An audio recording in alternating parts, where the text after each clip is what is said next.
சுழலும் சொற்போர்.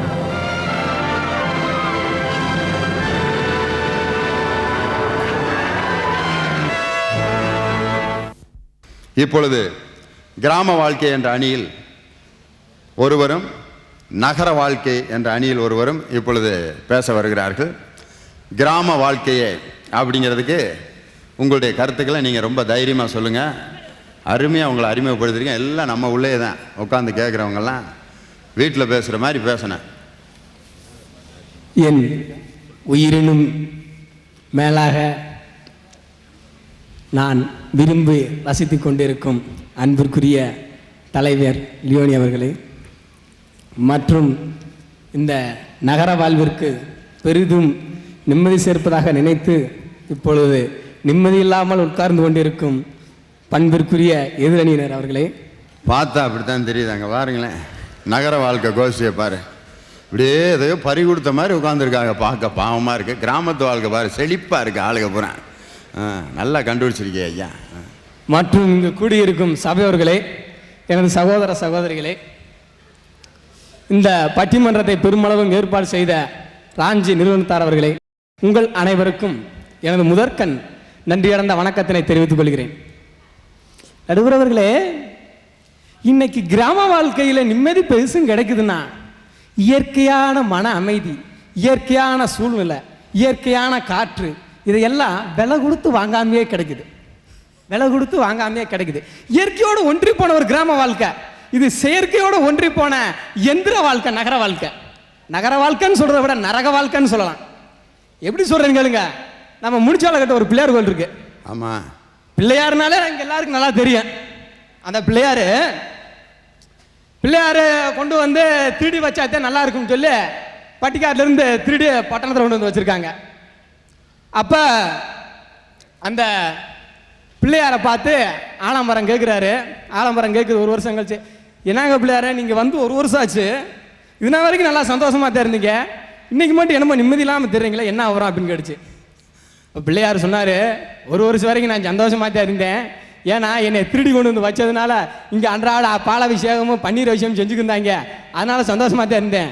ஆனால் நேற்று வந்து ஒரு சொன்ன போது எனக்கு கொஞ்சம் விட்டு போச்சு. அப்படி என்ன யார் சொன்னேன் சொன்னார்.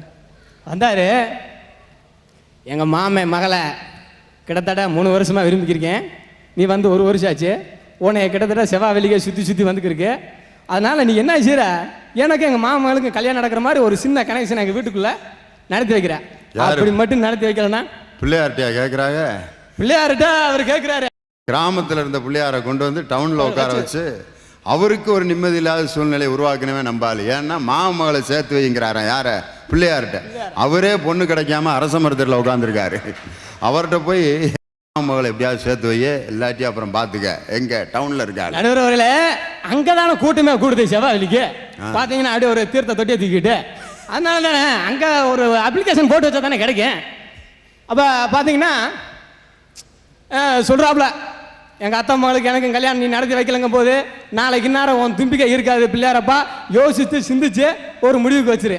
போயிட்டான். நாளை கழிச்சு வந்தான். நாளைக்கு எனக்கு 10வது ரிசல்ட்டு. எங்கள் அப்பா வீட்டில் நிம்மதி இல்லாமல் தான் என்னை பள்ளிக்கூடத்துக்கு அனுப்புனாங்க. அந்த பள்ளிக்கூடத்துக்கு நிம்மதி இல்லாமல் தான் பரிச்சு எழுதிட்டு வந்தேன். நாளை கழிச்சு ரிசல்ட்டு. அப்படி இப்படின்னு கொஞ்சம் தேர்த்தி நீ கொஞ்சம் பார்த்து என்னை பாஸ் ஆகி விட்டீங்கன்னா 50 தேங்காய் கொண்டுக்காந்து தரையில் உடைப்பேன், ஃபெயில் ஆகிட்டு உன்னை தலையில் தான் உடைப்பேன் அப்படின்ட்டு போகிறேன்.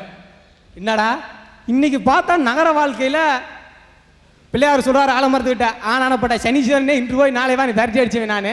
ஆனால் என்னைய வன்முறை வச்சு விரட்டி அடிக்கிறாங்க, திரும்பி பழையபடியும் பட்டி காட்டுக்க. அப்புறம் அதுக்கு நீங்கள் திருடி கொடுங்க நீங்கள் வைக்கிறாங்க. இன்னும் சொல்லணும் கேட்டால் எங்கள் வாத்தியார் வருவார். வந்தோடனே இன்னைக்கு கிராம வாழ்க்கையில் பெருசு நிம்மதி இல்லைன்னா என்னன்னு கேட்டால் சொல்லுவார், அங்கெல்லாம் மூட நம்பிக்கையோட வாழ்றாங்க. நாங்கள்லாம் கொஞ்சமான நம்பிக்கை வச்சுக்கிட்டே வாழ்கிறோம். ஆனால் இன்னைக்கு நகர வாழ்க்கையில் மூட நிறைய நம்பிக்கை வச்சுக்க வாழ்றாங்க.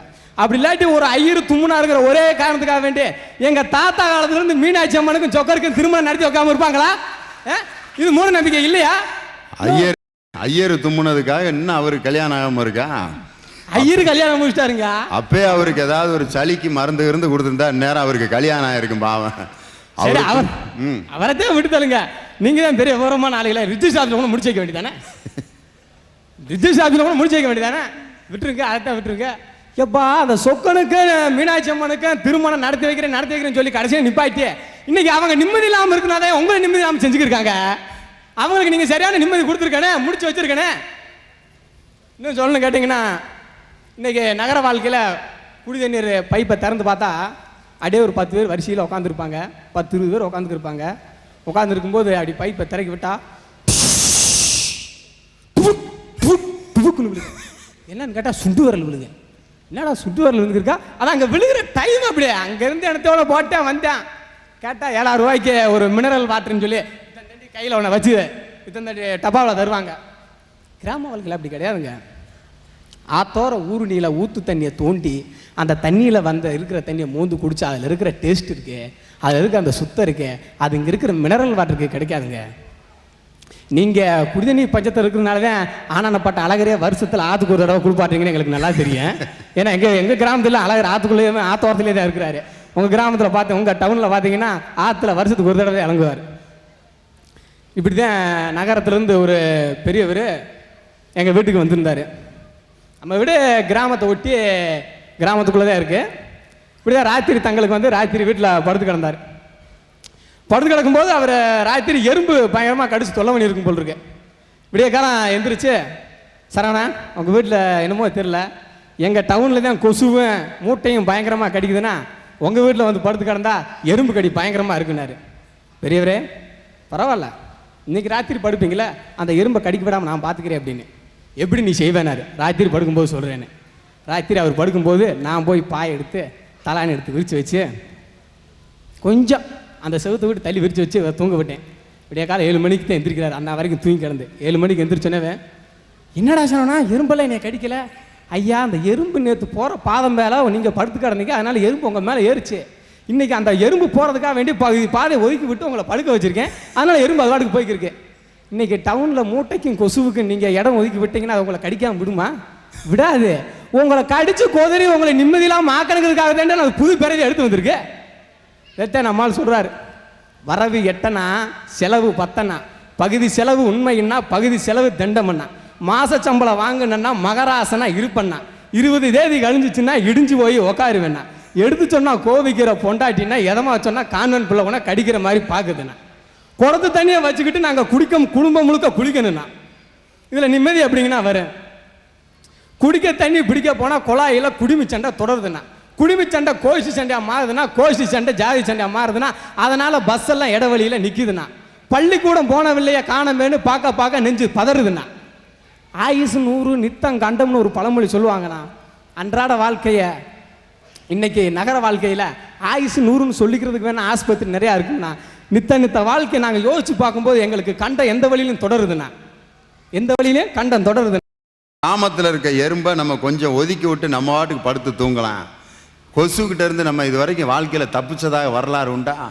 என்னென்னத்தையோ சுருள், அது இது, மாத்திரை, மேட்டு, தைலம், என்னென்னமோ அந்த தைலத்தை போட்டால் தான் ரொம்ப வருது. காதில் வந்து கேன்னு மியூசிக் போட்டு எப்படி 1 மணிக்கு கடிக்கவா இல்லை 2 மணிக்கு கடிக்கவான்னு கேட்குது. அவ்வளோதானே ஒழிய நகரத்தில் வந்து இந்த கொசுவும் மூட்டையும் இந்த நகரத்தினுடைய சொத்து. கிராமத்தில் அதை வந்து நம்ம அவ்வளவு கொசுவை மூட்டை அவ்வளவா பார்க்க முடியாது. அருமையாக பேசுனீங்க.